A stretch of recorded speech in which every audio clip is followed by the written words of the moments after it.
Quarterback is by far the most important position in football, possibly even the most important position in all of sports.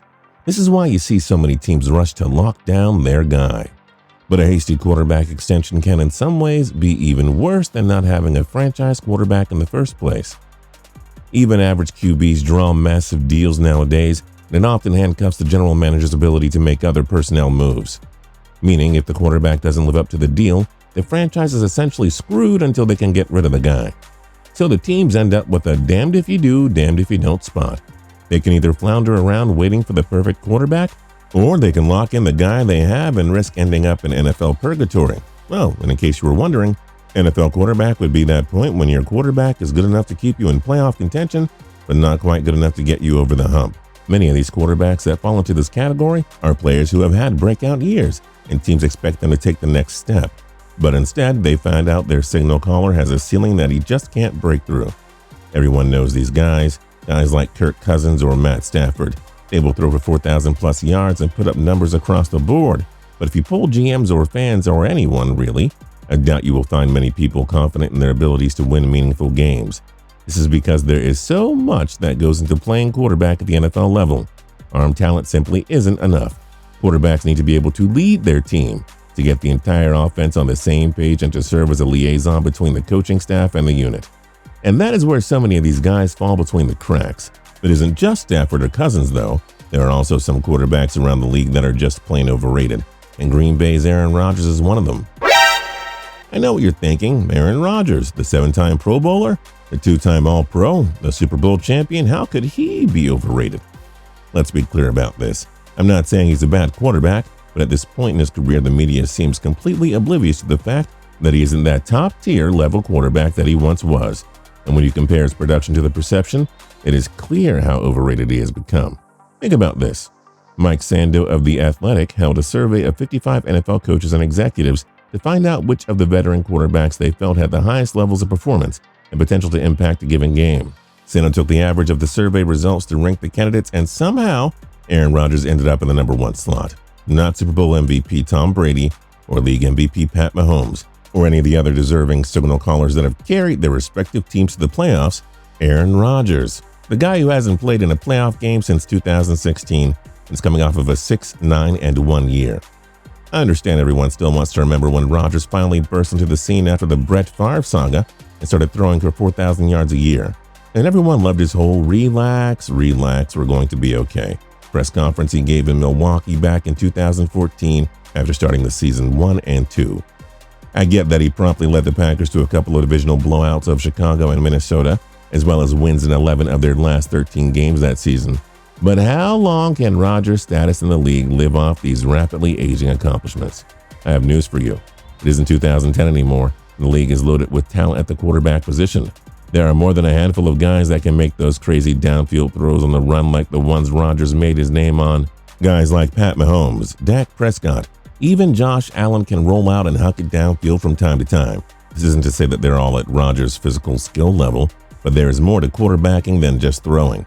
A-Rod has been put on a pedestal since he broke into the starting lineup, and the effects of it are obvious. He went from being the guy who fell in the draft and had a chip on his shoulder to an overwhelmingly negative figure. At least that's what it looks like watching the games. His body language is horrible, and it always seems like he thinks that whatever has gone wrong was someone else's fault. Rodgers might need to really start looking in the mirror if he wants to have a storybook twilight of his career like Peyton Manning or John Elway. Otherwise, his teams are going to continue to falter from his inability to, or lack of desire to, actually be a teammate or to work with his coaches. I mean, it seems like every other week there is a story coming out about a former teammate that has something negative to say about Rodgers. While it is hard to prove what actually went down in these he said, she said situations, more often than not, when there is smoke, there is fire.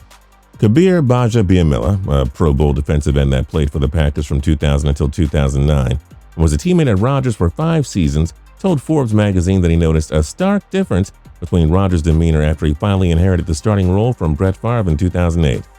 Quote, when Aaron became the man, he was the man, especially in his own eyes. Let's just put it that way. Things just changed. I don't want to lie to you, end quote.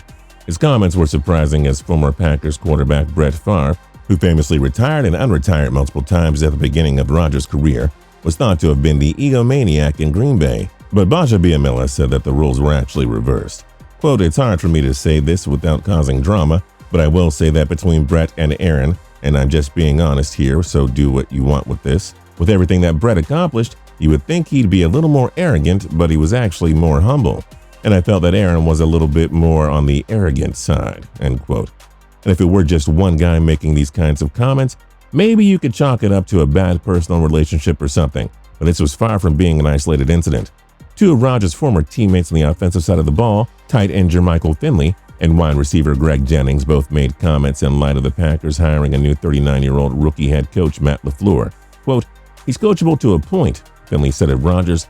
"Once you try to overcoach him, that's when he's going to do his own thing." With ex-Packers coach Mike McCarthy, he used to call a play, and Aaron would look at him and suddenly it's a whole different play. I think it's going to be a lot worse with a young guy, and where Aaron's at in his career, he's an icon of the NFL, end quote. Jennings expressed a very similar sentiment, saying, quote, "We all saw what Mike McCarthy wasn't able to do, which was get the best out of Aaron Rodgers that he possibly could. LaFleur is going to be coming in starting from scratch with a guy who has one of the highest IQs in football, who believes he knows just about everything, if not all of everything. In a league where the head coach and starting quarterback simply need to have a collaborative and effective relationship, these are some of the pretty damning testimonials that ought to be considered when you try and qualify Rodgers' overall ability at this point in his career. While it's hard to call McCarthy and Rodgers' time together as a failure, as they did win a Super Bowl championship in 2010 and recorded 8 straight postseason appearances between 2009 and 16. It seems like it wasn't just his teammates that saw the strain in the star quarterback's relationship with the coaching staff. One Packers insider told Bleacher Report that McCarthy desperately tried to rebuild his relationship with Rodgers once it started to sour. The head coach often invited Rodgers to his house to try and bond, so maybe Rodgers would start to respect his play calls or at least stop changing more than a third of the plays, like he reportedly did. But his efforts were almost always rebuked.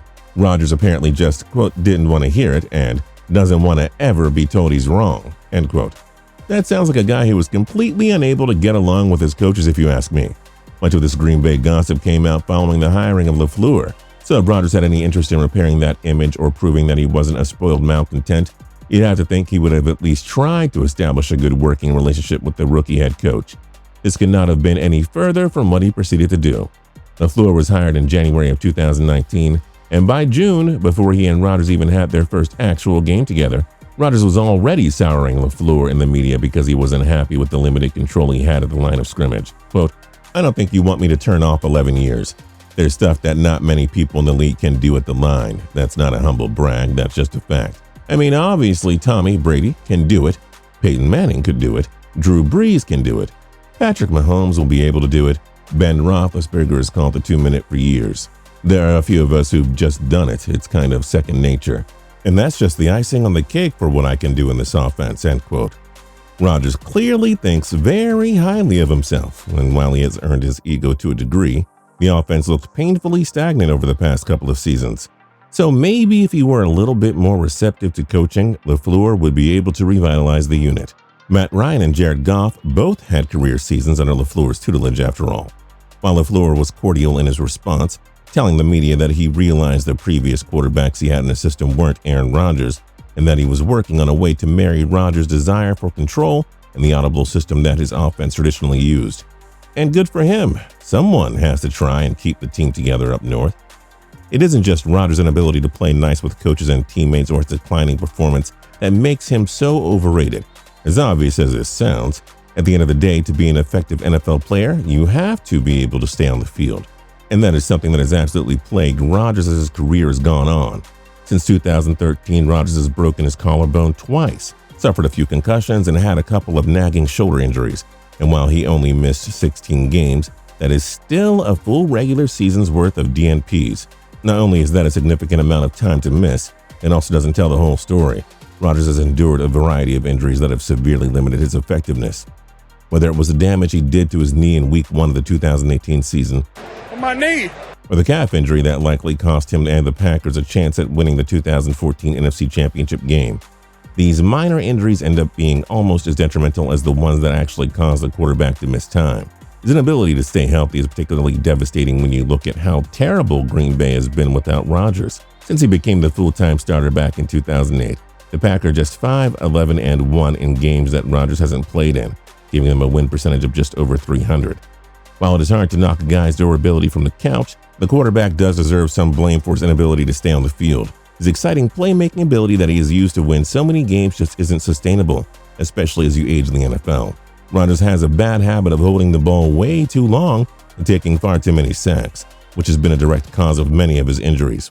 Since he loves comparing himself to Tom Brady, maybe he should consider taking a page out of Brady's playbook and start getting rid of the ball quicker, something Brady has made a primary focus as his career has progressed. Listen, at the end of the day, Rodgers is still one of the most physically talented QBs in the league.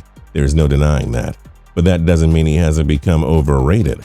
Arm talent will only get you so far. The quarterback needs to be a general on the field and lead the team, something that Rodgers seems unable to do anymore. Until Rodgers can check his ego, don't expect the Lombardi Trophy to return to Green Bay anytime soon.